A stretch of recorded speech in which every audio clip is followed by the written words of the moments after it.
नमस्कार, स्वागत है आपका। साथों में आपके आहना पुंज। बुलेटिन की शुरुआत बड़ी खबर से करेंगे। मुख्यमंत्री नीतीश कुमार के सरकारी आवास एक अणे मार्ग पर जो बैठक हो रही थी वो खत्म हो गई है और इस बैठक में आपको जानकारी दे दें कि जेडीयू के पूर्व सांसद, पूर्व विधायक और पूर्व विधान पार्षद इसमें शामिल हुए। आपको बता दें कि सीएम लोकसभा चुनाव से पहले पार्टी को मजबूत करने के लिए जुटे हुए और बैठक में पहुंचे हुए पूर्व विधायकों का यह कहना है कि उन्हें बातचीत के लिए अचानक से ही बुलाया गया था। तो लगातार जो बैठक चल रही थी वो बैठक खत्म हो चुकी है। आपको बता दें कि इसमें विधायक, सांसद और पार्षद जो थे वो सभी इसमें शामिल, जो पूर्व पार्षद थे वो भी इसमें शामिल थे। जेडीयू के पूर्व सांसद, पूर्व विधायक और पूर्व विधान पार्षद इसमें शामिल थे। हमारे सहयोगी रजनीश भी हमारे साथ जुड़े हुए हैं लाइव। रजनीश जी, जानना ये चाहेंगे क्या कुछ लगता है कि बैठक में क्या कुछ बातचीत हुई होगी इसमें? देखिए आहना, जिस तरीके से मिशन 2024 बहुत ही महत्वपूर्ण है और मुख्यमंत्री नीतीश कुमार कई सारी बातों को लेकर न सिर्फ यहाँ पे वो लीड कर रहे हैं बल्कि राष्ट्रीय स्तर पर भी उनकी भूमिका महत्वपूर्ण है। लेकिन जहाँ तक चुनाव की बात है तो उसकी तैयारियों को गति देने को लेकर फीडबैक लेने की मुहिम जो है वो तेज की गई है। इससे पहले आपको याद होगा कि किस तरीके से तमाम जो पार्टी के सांसद और विधायक, विधान पार्षद थे उन्हें अलग अलग बुलाकर और उसके बाद 1 to 1 यानी एक एक लोगों से बंद कमरे में बातचीत की गई, उनकी बातों को सुना गया। और ऐसा पहले नहीं देखा गया था कि मुख्यमंत्री नीतीश कुमार हर एक लोगों से व्यक्तिगत तौर पे मिलकर उनकी रायशुमारी जो है वो कर रहे हैं। और अब जो है यहाँ पे जो लोग हारे हुए उम्मीदवार हैं, पार्टी के जो पूर्व सांसद हैं, पूर्व विधायक है, पूर्व विधान पार्षद हैं, वो तमाम जो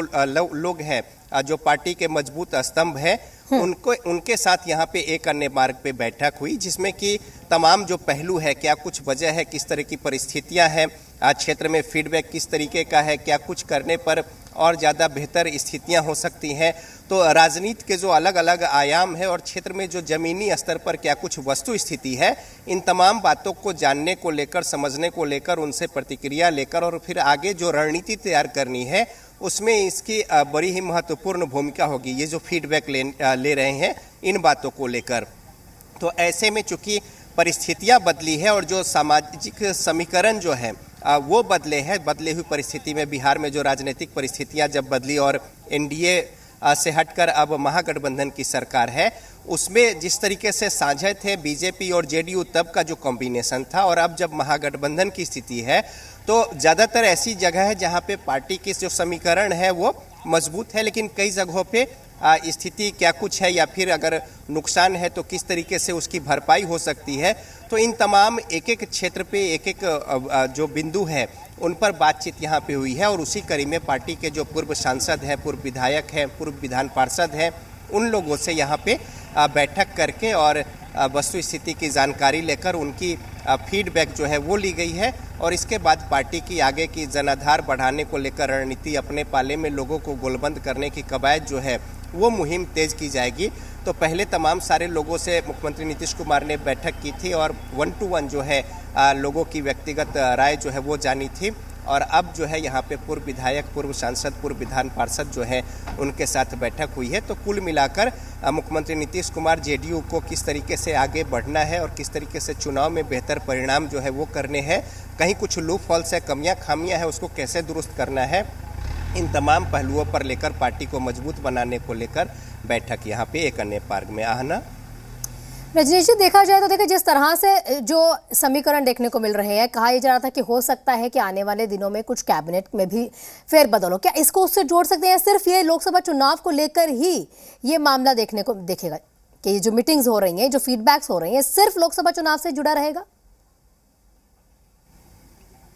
देखिए आहना, जब संगठन मजबूत होता है तो पार्टी मजबूत होती है और उसका उपयोग न सिर्फ लोकसभा में बल्कि आगे आने वाले जो विधानसभा चुनाव है उस पर भी इसका असर देखने को मिलता है। तो जाहिर तौर पे पार्टी की आगे की जो रणनीति है चुनाव के लिहाज से, लोगों के बीच में जनाधार बढ़ाने को लेकर, लोकप्रियता को लेकर, फीडबैक लेने को लेकर, और कुछ इन वर्षों में अगर कुछ कमियां खामियां रही या किसी तरीके की ज़मीनी स्तर पर कुछ प्रतिक्रिया है तो उसको कैसे रिमूव आउट किया जाए, इन तमाम बातों को लेकर है। जहां तक मंत्रिपरिषद की बात है तो देखिए वो तो जो पार्टी जो महागठबंधन है और जो दूसरे घटक दल सहयोगी हैं उनके बड़े नेताओं के साथ मिल बैठकर लगभग वो सारी बातें हो चुकी है, लेकिन और उसमें विशेषाधिकार है मुख्यमंत्री नीतीश कुमार का कि वो कब कैसे क्या करेंगे। लेकिन अभी ये जो बैठक है, चूंकि ये जनप्रतिनिधि रहे हैं और जो हारे हैं चुनाव या किसी परिस्थितियों से वो सफल नहीं रहे हैं, उसमें क्या कुछ कारण रहे हैं और इतने दिनों में जो गैप हुआ है उसमें क्या कुछ तब्दीलियां हैं,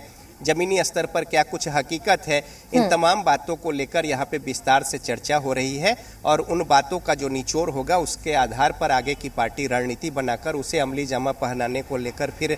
मुहिम जो है वो तेज करेगी। तो लिहाजा चुनाव करीब है, हर राजनीतिक दल जो है अपने स्तर से इसको लेकर ताना बाना बुन रही है और उसी कड़ी में अभी जिस तरीके से एक घेराबंदी भी जो है वो हो रही है या फिर अभी जो ये बैठक हो रही है यहाँ पे, इसको लेकर बीजेपी की प्रतिक्रिया थी कि सम्राट चौधरी प्रदेश अध्यक्ष कह रहे थे समय निकल गया, मुख्यमंत्री नीतीश कुमार कुछ भी कर ले, कोई फायदा नहीं है। तो बहरहाल ये राजनीतिक बयानबाजी है, लेकिन पार्टी और संगठन को मजबूती को लेकर यहाँ पे जो तमाम पूर्व जनप्रतिनिधि हैं, पार्टी के जो वरिष्ठ नेता है और उनका एक अपने क्षेत्र में एक पहचान और वजूद है, उन सारे लोगों से यहाँ पे फीडबैक लेकर आगे की रणनीति तैयार की जा रही है। जी बिल्कुल रजनीश, देखना ये होगा कि किस तरह से जो आगे रणनीतियां बनाई जाती है उस पर काम किस तरह से होगा और कब तक शुरू हो जाएगा। शुक्र है रजनीश जी हमारे साथ जुड़ने के लिए, तमाम अपडेट्स साझा करने के लिए।